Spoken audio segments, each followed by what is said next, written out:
জন্য জান্নাতুল ফেরদাউস অপেক্ষা করবে। সর্বপ্রথম কোরআন দিয়ে যদি জীবন পরিচালনা করতে পারি, কোরআন দিয়ে যদি রাষ্ট্র পরিচালনা করতে পারি, কোরআন দিয়ে যদি সমাজ ব্যবস্থা পরিচালনা করতে পারি, কোরআন দিয়ে যদি সমাজ, সংসার, সংসদ সবকিছু পরিচালনা করতে পারি, তাহলে জান্নাতুল ফেরদাউস আমার আপনার জন্য অপেক্ষা করবে। 2 নাম্বার, অমকসিল ওরিয়ান, যাদের পোশাক নাই তাদের পোশাক দান করতে হবে। এলাকায় অনেক পোশাকহীন মানুষ শীতকালে রাস্তার পাশে ঘুমায়, তাদেরকে যদি পোশাক দেওয়া হয়, আল্লাহর হাবিবে কিবরিয়া বলেন তার জন্য জান্নাতুল ফেরদাউস অপেক্ষা করবে। 3 নাম্বার বলা হয়েছে নুতইমুত তুআম, নুতইমুল মিসকিন, মিসকিনের জন্য যদি একটু খাবার ব্যবস্থা করা হয় তার জন্য জান্নাতুল ফেরদাউস অপেক্ষা করবে।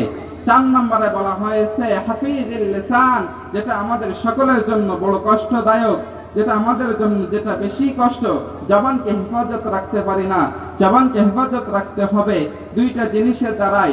এক হলো হারাম ভক্ষণ করা থেকে জবানকে হেফাজত রাখতে হবে, 2 নম্বর হলো হারাম কথাবার্তা থেকে জবানকে হেফাজত করতে হবে। 5 নম্বর একটা আমল হাবিবে কিবরিয়া বলেন এটা করতে তোমার কষ্ট হবে না, কোনো সম্পদ ব্যয়ও করতে হবে না, সেটা হলো ওমান সাল্লা সালাতি ইলা হাবিবির রহমান, আল্লাহর হাবিবে কিবরিয়ার প্রতি যদি তুমি প্রতিনিয়ত দুরূদ পাঠ করতে পারো, তাহলে তোমার জন্য জান্নাতুল ফেরদাউস অপেক্ষা করবে।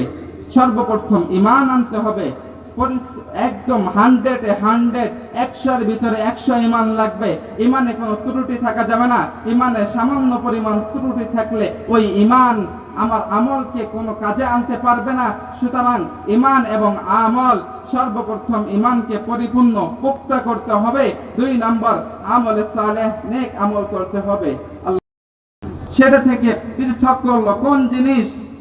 সেই জিনিসটাই হলো আমার জাহান্নামে যাওয়ার সরওয়ার, জাহান্নামে যাওয়ার গাড়ি, জাহান্নামে যাওয়ার যানবাহন। কোন জিনিসটা আমার রাসূলের আদর্শ থেকে সরাইল? যে রাসূল আমাদের জন্য কত পরিশ্রম করেছেন, রাসূলের ঘরে চুলায় আগুন জ্বলে নাই, তিনি চাইলে পারতেন না দুনিয়ার ভিতরে ভালো বাড়ি বানাইতে, বিলাসবহুল? চাইলে কি তিনি পারতেন না ঘরের ভিতরে শুয়ে শুয়ে দিন কাটাইতে? তিনি যদি চাইতেন দুনিয়ার সব থেকে ভালো খাবার এতটুকুই ক্ষান্ত নয়, এতটুকুই সীমাবদ্ধ নয়, জান্নাতের সব থেকে সুস্বাদু খাবার দুনিয়ায় খেতে পারতেন, কিন্তু তিনি করেন নাই উম্মতের জন্য। তিনি মৃত্যুর পূর্বেও উম্মতের কথা ভাবছেন, অথচ আমরা সেই রাসূলের কথা ভাবি না। একটা গল্প মনে পড়ে গেল, গল্প যদিও বানোয়াট, তারপরে একটু শিক্ষার কিছু আছে, এই জন্য আপনাদের সামনে তুলে ধরছি। একটা সাপ আর একটা ব্যাঙের বন্ধুত্ব। তো ওই ব্যাঙ সাপটারে বলে তুমি কেন বাঁকা বাঁকা হয়ে চলো রাস্তার ভিতরে, তুমি একটু সোজা হয়ে চলো। বহুতবার বলে কিন্তু শুনে না। কিন্তু হিসাবে কি ছিল? সাপ ব্যাঙরে খেয়ে ফেলবে, কিন্তু না, গল্পের ভিতরে এমন ভাবে একটা উদাহরণ দিয়েছে যে ব্যাঙটা সাপরে বলে কেন তুমি এই আঁকা বাঁকা হয়ে চলো। তো বলে কিছুই বলে না, ফোসফোস করে। সাপের একটা খাসলত আছে, ফোসফোস করে, কিছুই বললেই ফোসফোস করে, ঠিক না? দেখবেন এই সাপের মতন খাসলাত কিছু মানুষেরও আছে, ভালো কথা বলবেন নিজের বিরুদ্ধে যাবে সাথে সাথে। তো ওই সাপ একদিন রাস্তার মাঝখানে সোজা হয়ে শুয়ে আছে। ব্যাঙ তখন বলে বন্ধু সোজা তো হইলা, কিন্তু সেটা মরার পরে সোজা হইলা। তো ঠিক আমরাও ঠিক একদিন সোজা হব, কাদার মতো সোজা হব, যেদিন আমরা মৃত্যুর দ্বার প্রান্তে পৌঁছে যাব। কিন্তু না, ওই সময় আমার আপনার কোনো আমল, কোনো কাজ, কোনো ভালো কৃতকর্ম কাজে আসবে না।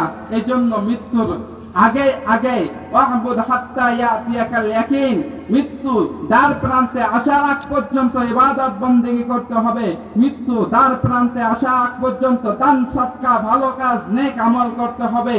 তাহলে আমি আপনি জান্নাতুল ফেরদাউসে যেতে পারবো। জান্নাতুল ফেরদাউসে যেতে রাজি আছি না সবাই?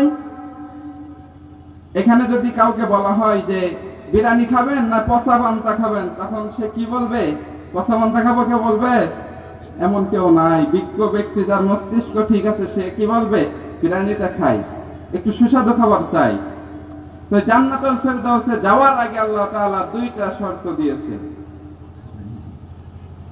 আল্লাহ সুবহানাহু ওয়া তাআলা বলেন, ইন্নাল্লাযীনা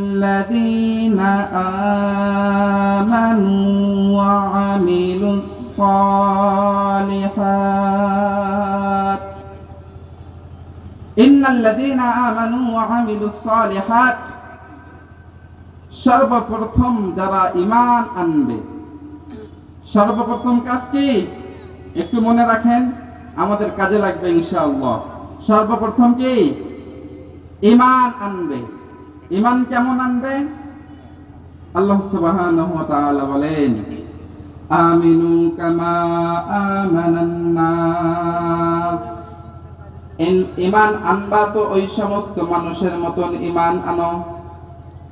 ওই সমস্ত মানুষের দ্বারা এখানে মুফাসসিরিনগণ, বিভিন্ন মুফাসসিরিনগণ আসিয়া আলাইহিস সালাতু ওয়াস সালামের কথা বলেছেন। কিছু কিছু মুফাসসিরিনগণ বলেন সুমাইয়া রাদিয়াল্লাহু তাআলা আনহা। সর্বোপরি মুফাসসিরিনগণের একমত, আমিনু কামা আমানান নাস, ঈমান আনবা কাদের মতন ঈমান আনবা? সাহাবাদের মতন ঈমান আনবা। কারণ সাহাবাদের মতন ঈমান আনলে লাভ কি? সাহাবাদের আল্লাহ সুবহানাহু ওয়া তাআলা জানায় দিলেন, রাদিয়াল্লাহু তাআলা আনহু ওয়া রাদু আন। সাহাবাদের মতন ঈমান আনতে হবে, কারণ সাহাবাদের প্রতি আল্লাহ রাব্বুল আলামিন সন্তুষ্ট। সাহাবা আজমাইনদের প্রতি আল্লাহ তাআলা সন্তুষ্ট আছে, তারাও আল্লাহ তাআলার প্রতি সন্তুষ্ট। বিধায় সাহাবাদের মতন ঈমান আনলে আমার আপনার পরকালীন জিন্দেগি, দুনিয়ার জিন্দেগি সফলতার সফল কাম। আল্লাহর রাসূল হাবিবে কিবরিয়া বলেন, কিছু কিছু আমল করলে তোমার জন্য জান্নাতুল ফেরদাউস অপেক্ষা করবে। কি কি আমল সেগুলো আল্লাহর হাবিবে কিবরিয়া মুহাম্মদুর রাসূলুল্লাহ বলেন, দারুল কোরআন। সর্বপ্রথম তুমি যদি হও কোরআনের ধারক বাহক, তাহলে তোমার জন্য জান্নাতুল ফেরদাউস অপেক্ষা করবে। সর্বপ্রথম কোরআন দিয়ে যদি জীবন পরিচালনা করতে পারি, কোরআন দিয়ে যদি রাষ্ট্র পরিচালনা করতে পারি, কোরআন দিয়ে যদি সমাজ ব্যবস্থা পরিচালনা করতে পারি, কোরআন দিয়ে যদি সমাজ, সংসার, সংসদ সবকিছু পরিচালনা করতে পারি, তাহলে জান্নাতুল ফেরদাউস আমার আপনার জন্য অপেক্ষা করবে। 2 নাম্বার, অমকসিল উরিয়ান, যাদের পোশাক নাই তাদের পোশাক দান করতে হবে।